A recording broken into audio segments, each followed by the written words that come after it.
ভাই ওটা ধরে থাকা লাগবে ভাই কর্নারটা ধরতে হবে মাছ আসলে বোঝা যায় তখন আমি বুলবুল যাই না পায়ের কাছে বুলবুল উড়ি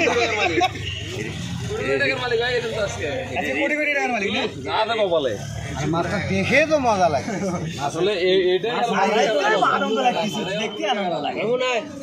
আমরা বাঙালিরা সবকিছু বাদ দিতে পারি কিন্তু মাছ মারা বাদ দাও